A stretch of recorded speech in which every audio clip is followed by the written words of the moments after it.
የዙል ሂጃ 10 ቀናት ውስጥ የሚሰራ ስራ ማንኛውም ስራ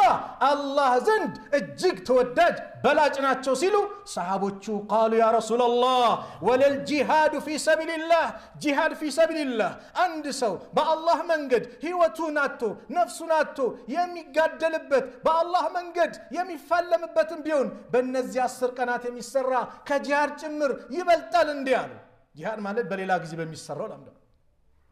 قال ولا الجهاد في سبيل الله او جهاد في سبيل الله ቢሆንም ከነሱ ይበልጣል በዚህ 10 ቀን የሚሰራው ስራ إلا رجل عند سوق سكر خرج بنفسه وماله جهاد في سبيل الله بجنزب بنفسه موتو فلم يرجع من ذلك بشيء بعندات نجر سيملس جنزبه مزاي كره هيوته مزاي كره شهيد يونسو كانوا بستكر بنزي 10 ቀናት የሚሰሩት ዒባዳ እጅግ ልዩ ናቸው በላጭ ናቸው አላህ ዘንድ የተወደዱ ናቸው ልዩ ናቸው ተብሏል ዑለማዎቹ ሲያብራሩ ከሌሊት ከሆነ የረመዳን 10ቱ የመጨረሻ ሌሊቶች ይበልጣሉ በሌሊት ከሆነ ለምን በሷ ውስጥ ለይለተል ቀድር ስላለባት